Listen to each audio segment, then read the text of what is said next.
Thank you. Today, at first, I'm very pleased to be with you in second meeting, international meeting for AGU. I start today about sickle cell disease, one of the critical issue in Bahrain. It is a national problem, as you know. We will take an update about sickle cell disease. Let us remember Nazir was born in Haiti, one of sickle cell disease patient who has many challenges in his life and were job losses due to frequent hospitalization and made him homeless 3 times. He has lived outdoor up to 18 months at a time. Today he continued to seek a new way to express his art and continue to advocate and speak for the much mediated awareness of sickle cell disease education in his community. Sickle cell disease is inherited, as all of you, is inherited blood disease, first described by in 1910 by Dr. James Herrick. He noticed that a dental student, 20 years, to have a case of anemia and generalized manifestation, suspected that the disease disorder is due to abnormal red cell and abnormal hemoglobin. More than 10 years later, he recognized that the change in the red cell corpuscles is due to mutation in the beta gene. And now, the distribution of sickle cell all over the world, mainly in sub-Saharan Africa, more than 5 million, then India, more than 1 million. In Western country and American, the increased number is due to migration from sub-Saharan African area. Currently, estimated 30,000 affected babies are born each year. All over the world, there is more than 300 million have sickle cell trait, and more than 6 million have sickle cell disease, and 300,000 children born each year with sickle cell disease. The expected number by the end of 2050 expected to exceed 14 million all over the world. In the last 50 years, a great progress has made to understanding the pathophysiology of sickle cell disease, trying to find out a further management. So today, I'll stress on pathophysiology of sickle cell disease, just searching the possible options of management. This is, all you know that the disease is due to mutation in beta gene, where valine is present instead of glutamic acid with resultant hemoglobin S. Genotype of sickle cell hemoglobinopathies. Genotypes, you know, they have different genotypes. Sickle cell disease, no trait, including many genotypes. The more severe form is homozygous for hemoglobin S, with other genotypes like hemoglobin S beta 0 thalassemia, hemoglobin SCD, abnormal hemoglobin with hemoglobin S, and hemoglobin SO Arab, and hemoglobin SSG.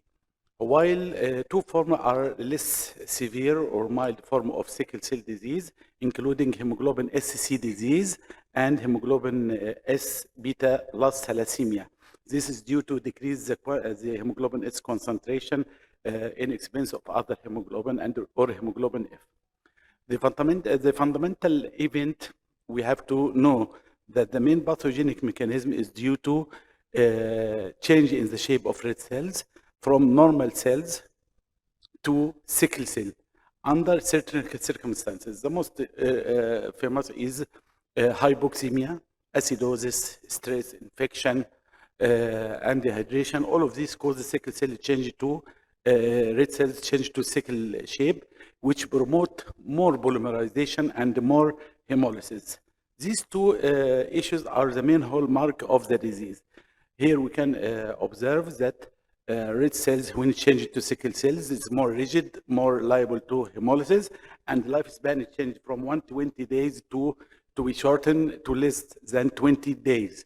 So more hemolysis cause decrease, cause release of many toxic substances and decrease of nitric oxide, together with clumping of sickle cell and activation of many cells within the blood, causing endothelial damage and occlusion of the blood vessel. Both hemolysis and occlusion of the blood vessel are responsible for both acute and chronic manifestation of the disease. So this is the main hallmark of the disease. From this pathway, we can also demonstrate that hemoglobin S polymerization when sickling occur causes both hemolysis and sickling, both of which can cause sickling cause vaso-occlusion, as I mentioned, and hemolysis cause endothelial dysfunction due to free heme production, as well as ischemic reperfusion injury within the blood vessel. Both heme and ischemic reperfusion injury cause what's called sterile inflammation. That means inflammation without infection. This is due to production of molecules, of damaged molecule, and many cytokines, especially interleukin B, 1B or interleukin 12, with neutrophilia and other cells activation. You can hear it is not just sickling, but also activation of the receptors within the sickle cell and other blood platelet and white blood cells. This activation receptors cause more adhesion to the blood vessel, and to the white cells and the platelet. We observe here there is some neutrophilia occurring with sickle cell disease. This neutrophilia is proportionate to sickle cell disease severity. Not only neutrophilia is the only finding, also platelet aggregation increase and coagulation cascade become hyperactive. All of which are, and again with the style inflammation of the cells I mentioned before, all of this causes the multi-organ damage. You can imagine now style inflammation is an important issue in the pathogenesis. It causes many sick consequences, like increased risk of infection, leukocytosis, circulating aggregate of leukocyte, platelet, circulating damaged cell, hyperactivation of coagulation cascade. Hypercoagulation means endothelial activation. All of these events causes vaso-occlusive event to occur and responsible for chronic and acute manifestation. All of you know about many complications of sickle cell disease. The most common is the acute chest syndrome and pulmonary embolism within the chest, acute renal dysfunction, splenic sequestration and splenic infarction, and certainly with subsequent loss of immune function of the spleen. It's called hyposplenism. Hepatobiliary affection with acute intrahepatic cholestasis, hypoxic liver injury, skeletal dactylitis, avascular necrosis, and priapism. These are the most common, but many complications are available. For cardiovascular system, anemia and intravascular hemolysis lead to pulmonary vascular disease and diastolic heart dysfunction. Acute chest syndrome can be explained by heme production and damaged molecule, damaged cell causes, like you see, neutrophilia and aggregation of the different cells, including sickle cell, white cells, and the platelet to the blood vessels, causes vaso-occlusion of the blood vessel and permeation of the cells to the lung tissues with formation of a hyaline membrane and cause pulmonary edema and repeated infection. This is the main pathogenesis of acute chest syndrome. It is not a simple term. On the other hand, hemoglobin F has a protective effect. It can the most protective against complications that have been associated with vaso-occlusion. It reverses or decreases polymerization and hence decrease hemolysis and vaso-occlusion and serve more protection for sickle cell disease patients. Regarding hemoglobin F, subphenotypes has more hemoglobin F, and they have less evidence of the disease or less severe form of the disease. So osteopenia, priapism, and renal function or albuminuria only has this hemoglobin F have no effect of this event or complication. Also, it doesn't affect infection mainly. And sickle cell vasculopathy, pulmonary hypertension, as evidenced by tricuspid regurg velocity as indirect form. All of these three complications doesn't be affected more with increased hemoglobin F. But hemoglobin F affect mainly survival, all other complication episodes, chest syndrome, leg ulcer, and others. The same is related to thalassemia due to increased hemoglobin F or increased quantity and subsequent decreased hemoglobin S concentration, the same way as hemoglobin F.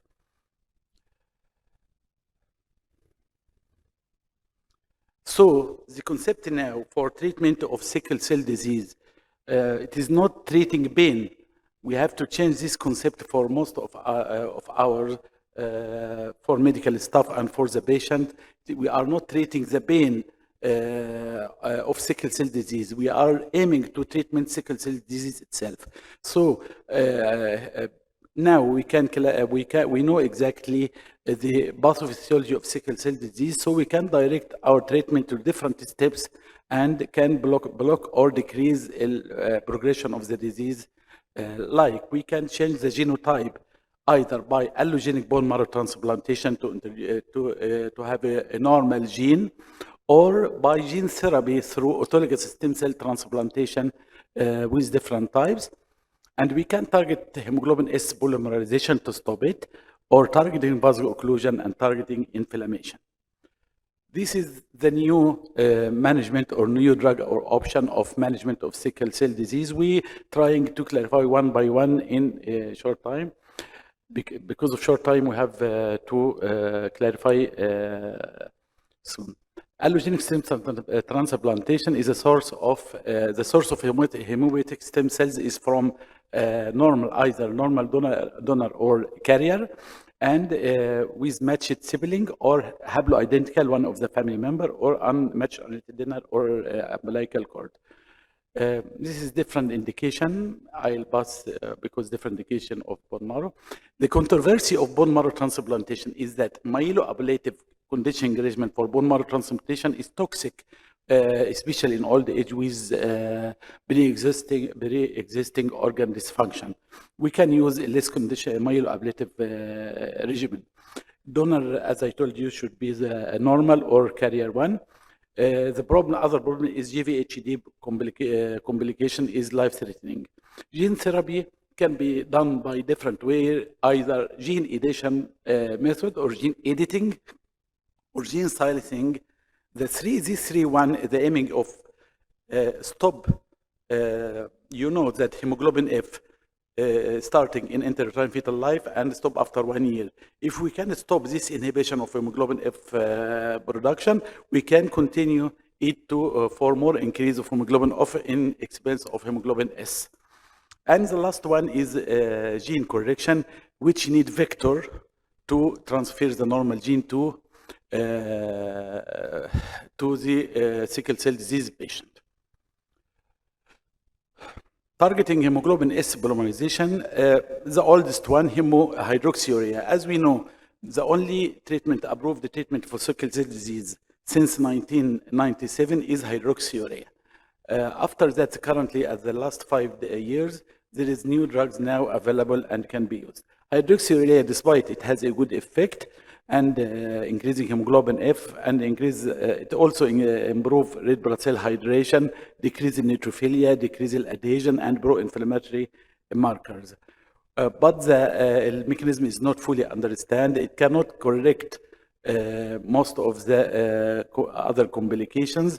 Nuclear evidence that long-term effect of hydroxyurea preventing organ damage. It needs in old age frequent blood test to modulate the dose. Other new agent to increase hemoglobin F, including histone deacylase. DNA methyltransferase inhibitor, BCL11A, and SOX6 inhibitor. Bembenostat is a histone deacylase inhibitor. They inhibit both gene for HDAC1 and 2, resulting in increased level of gamma globulin and hence hemoglobin F production, inexpensive hemoglobin F. DNA methylase inhibitor act in the same way, shutting down gamma globulin gene. Normally, these genes stop after 1 year. If we block this way of shutting, we will promote further production of hemoglobin F, as I mentioned before. These drugs are used mainly in acute leukemia and myelodysplastic syndrome. They are 5-azacitidine and decitabine, but they have still a side effect that has increased vaso-occlusion in some patients. The second approved drug now in 2019 is voxelotor. Voxelotor, it binds specifically to N-terminal of alpha subunit of hemoglobin S. This causes more oxygenation of hemoglobin, and hence you can observe from this photo to the left is the baseline starting with voxelotor, and at day 3 months later we can find the number of sickle cell in the blood film is markedly decreased, and hence will decrease the complication result from vaso-occlusion. Sanguinate is another bovine pegylated hemoglobin, pegylated hemoglobin, attempt to block polymerization, and this enhances their melting and minimize their persistence in the peripheral blood. Sanguinate is still under trial, but targeting vaso-occlusion, this can done the second approved after with voxelotor at the same time, L-glutamine. L-glutamine from this figure, normally in normal cells, in sickle cell disease, NADH, which is important for cell metabolism, is lower in sickle cell disease cells in comparison to normal cells. So oral L-glutamine associated with increase in NADH and increase the integrity of the cells and decrease hemolysis. There is less oxidative stress to the sickle cell. The third one is crizanlizumab, now available in Bahrain, and we started already in it. Is crizanlizumab is a B-selectin inhibitor. I told you before that B-selectin adhesion, one of the adhesion molecule receptor which is activated with sickling process. This causes more adhesion of the red cells and other blood cells to the vessel wall and cause further vaso-occlusion and consequent complication. If we block this, we have a good effect. Crizanlizumab approved in 2019 by the name of Adagview. It's used now. It's important that decrease hospitalization and decrease the complication of sickle cell disease, as well as decrease the morphine or opioid use by the sickle cell patient by about 50%. So it's promising drug, hopefully, to have a good change of life of sickle cell disease patient. Rivapancel is another pan-selectin inhibitor by the same way. Heparinoid have been additionally investigated. In the pathogenesis, there is activation of coagulation cascade. If we can suppress this, we can use cevuparin, a novel non-anticoagulant, low molecular weight heparinoid with deltaparin similar. You can see in the upper is the case of sickle cell disease not using cevuparin. When added this drug to the patient, you see the vaso-occlusion markedly diminished, sickle cell markedly diminished, and flow of the blood in the microcirculation improved markedly. Other molecule, boloxamir, this is used for to improve. It is a surfactant trying to heal the abnormal blood circulation. It found with its derivative boloxamir, it decreases the viscosity of the blood and keep or preserve the integrity of blood vessel. All of this cause more perfusion or more circulation of the blood vessel. Targeting inflammation. Targeting inflammation is an important issue, and this is it includes intravenous immunoglobulin and statin. They have an anti-inflammatory effect on neutrophils and monocyte adhesion. Simvastatin, when used with hydroxyurea, can decrease the number of pain crises. So this is an important issue, just to know it's available. N-acetylcysteine, I'm sorry. N-acetyl, I'm sorry again. N-acetylcysteine used in chest, what's the problem? However, I don't know. N-acetylcysteine used with the chest disease, as you know, it inhibits dense cell formation, decrease in irreversible sickle cell production, and hence decrease in hemolysis and vaso-occlusion. It decreases red cell membrane expression of phosphatidylserine, which seems to reflect overall reduction of CD stress. So at the end of this talk, I would emphasize that we have to treat sickle cell disease better than treatment of pain. We have to change this concept for all of us and for the patient and the community, that treatment of sickle cell disease, treating the pathophysiologic steps in sickle cell disease patient. And I think the next coming years will be promising for them. Thank you.